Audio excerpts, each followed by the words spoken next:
Halo, kembali ke Oza Matematika. Kita akan membahas basic matematika yang harus siswa kuasai.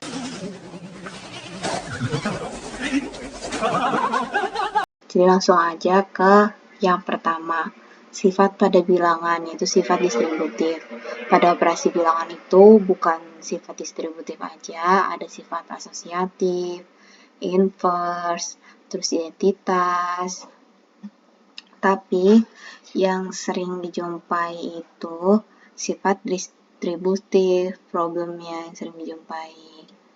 Nah, jadi kakak akan ngejelasin bagian A. Sifat distributif. Sifat distributif itu bentuknya A kali B plus C. Nah, ini ada perkalian dan ada penjumlahan di sini atau pengurangan. A kali, dalam kurung B plus C itu maksudnya A kali B plus C. Lambang perkalian itu tidak hanya bentuk X aja, tapi bentuk lain dari perkalian itu selain X ada juga bentuknya titik. Kayak gini, A titik B. Atau A kali B. Terus dalam kurung. A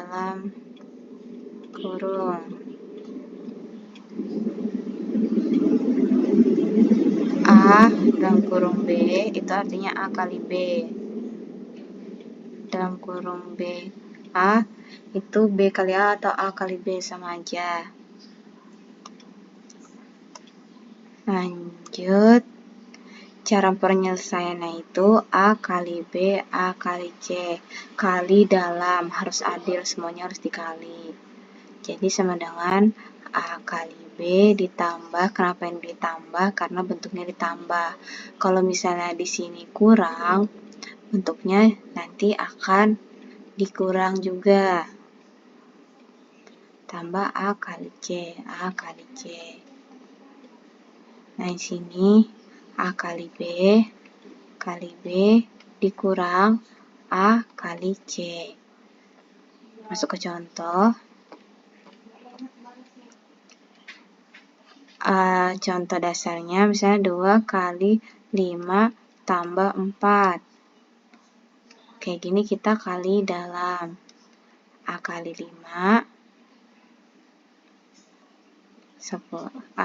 2 kali 5 ditambah bentuknya tambah 2 kali 4 sama dengan 10 tambah 8 18 jumlahnya. Terus lagi dalam bentuk aljabar misalnya kayak gini 2x kali 4 tambah y. Bentuknya ini bentuk distributif, berarti kita kali dalam semuanya. 2x kali 4, 2x kali y. 2x kali 4 ditambah, karena bentuknya tambah, 2x kali y. Jadi sama dengan 8x ditambah 2x y. Tuh, bisa juga nih kita sederhanakan. Jadi 2x kali 4, 8x. 2x kali y, 2xy. Ada contoh lagi di akar, misalnya akar 3 kali 2 tambah 3 akar 2 misalnya. Ini bentuknya sifat distributif, jadi kita kali dalam.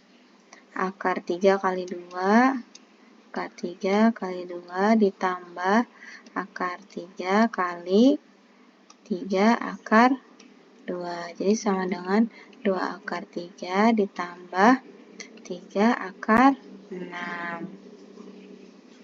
Gitu. Kalau misalnya bentuknya terbalik, misalnya bentuknya kayak gini. B plus C kali A. Ini sama aja. Itu kali dalam. A kali B ditambah A kali C. Jadi paham ya dari sifat distributif ini. Jadi kita lanjut ke sifat, masuk ke yang B. Pada pecahan operasi bilangan, penjumlahan, dan pengurangan. Pada pecahan, penjumlahan, dan pengurangan.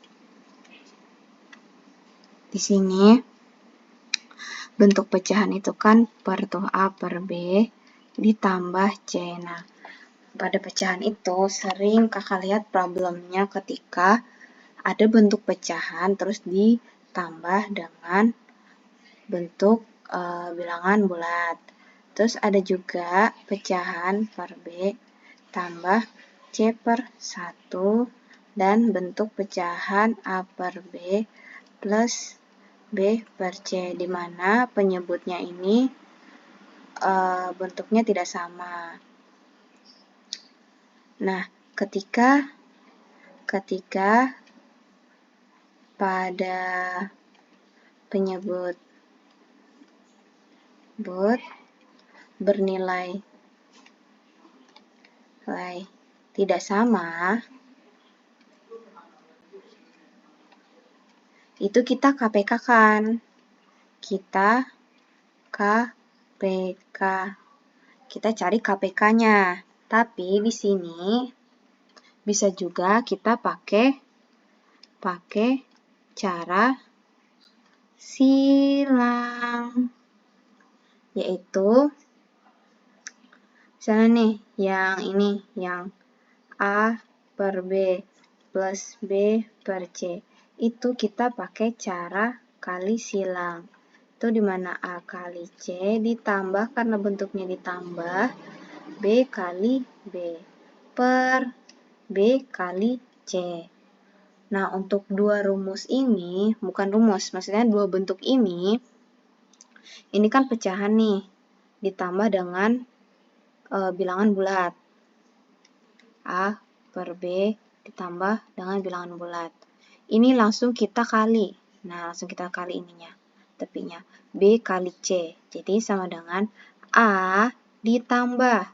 Kenapa ditambah? Karena bentuknya di sini tambah C kali B per B. Nah, bentuknya yang ini, bentuk yang A per B ditambah C per 1, ini bentuk bilangan bulat yang pengen kita jadiin pecahan. Karena kan C bagi 1 itu kan hasilnya tetap C. Tapi di kasus ini, karena dia sama-sama pecahan, terus penyebutnya beda nilainya, jadi kita tetap kali silang. A kali 1 ditambah C kali B per B. Jadi kalau misalnya di soal nih, kakak kasih contoh aja. Nah, contoh. Bentuknya itu misalnya 4/3 ditambah 5. 4/3 ditambah 5 berarti pecahan ditambah bilangan bulat.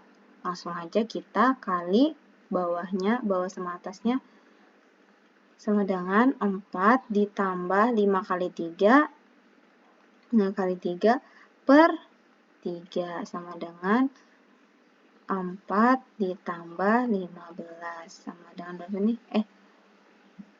Bukan, per 3, sama dengan 19 per 3.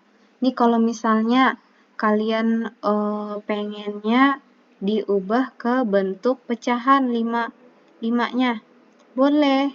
Jadi kalian ubah 5 per 1. Jadi bentuk ini dong, Kak? Iya, kalau misalnya bentuk ini sama-sama pecahan, nih 4/3 ditambah 5 per 1, kita kali silang.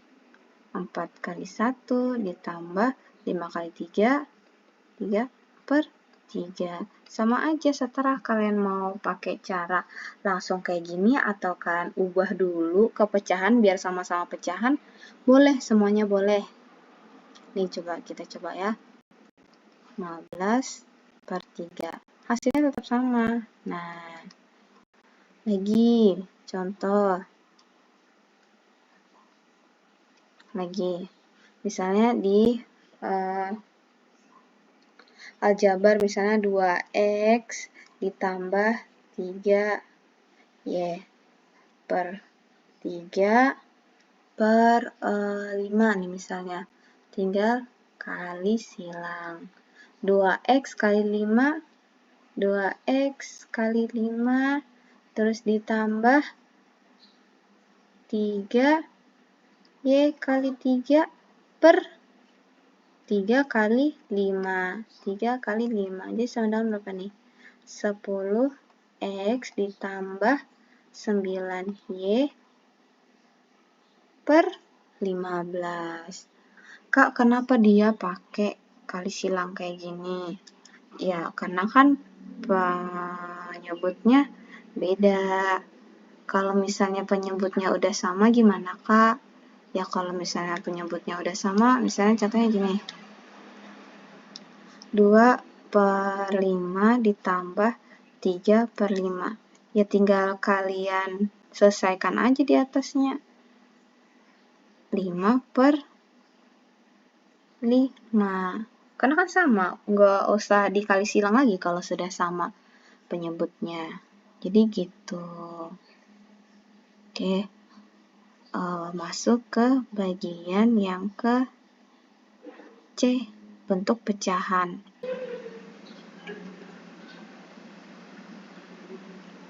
Pembilang. Yang di bawah itu penyebut. Pecahan yang ada akarnya pada matematika mutlak harus dirasionalkan.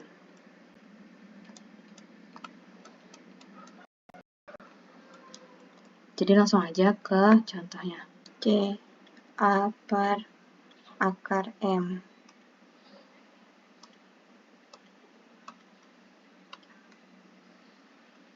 Contoh 2 per akar 3 atau 4 per 5 akar 3 atau bentuknya yang kayak gini. 5 per 4 tambah akar 2, misalnya kayak gini. Ini semuanya penyebutnya ada akarnya. Ini ada akarnya, walaupun ini ada bentuk penjumlahannya, tapi tetap ada akarnya. Tetap harus dirasionalkan. Dirasionalkan. Ini kita selesaikan aja. 2 per akar 3 dikali dengan akar 3 dirasionalkan itu dikali dengan akarnya. Nah, atas bawahnya harus dikali dengan akarnya. 2 kali akar 3 berarti 2 akar 3 per 3 kali akar 3 kali akar 3 dalam eksponen akar A kali akar A itu hasilnya A. Ya, jadi ini akarnya coret sama dengan 3. Kenapa dia sama dengan A? Karena akar itu nilainya itu 1 per 2 kali A 1 per 2 sama dengan, kalau dalam eksponen dalam perkalian sama, bentuk ini basisnya sama, jadi pangkatnya itu tinggal ditambahin 1 per 2 ditambah 1 per 2 itu kan sama dengan 1. A pangkat 1 kan hasilnya tetap A. Jadi gitu ya, jangan bingung dia kenapa dia dapatnya kayak gitu. 4 per 5 akar 3 dikali, dirasionalkan berarti kali akarnya atas bawah per akar 3. Jadi sama dengan 4 akar 3 per akar 3 akarnya hilang. 5 kali 3 itu berapa? 15. Ini lagi. 5 per 4 plus akar 2. Ini juga harus dirasionalkan. Ini nggak boleh kalian ambil akar 2-nya aja, nggak boleh. Ini itu sepaket. Nah, Kalau di sini penjumlahan, berarti di sini pengurangan. Berarti 4 kurang akar 2 per 4 kurang akar 2. Tinggal dikali. Kali atas, bawah kali bawah. Berarti 5 kali 4 kurang akar 2 per 4 tambah akar 2 dikali 4 kurang akar 2. Pada matematika itu ada bentuk A kuadrat dikurang B kuadrat. Dijabarkan itu tuh bentuk lainnya itu jadi A tambah B. A kali A kurang B.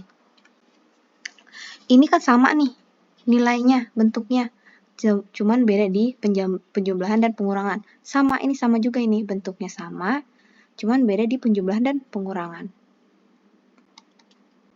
Berarti ini 4 tambah akar 2 kali 4 kurang akar 2. Ibaratkan 4-nya ini si A, akar 2-nya ini si B.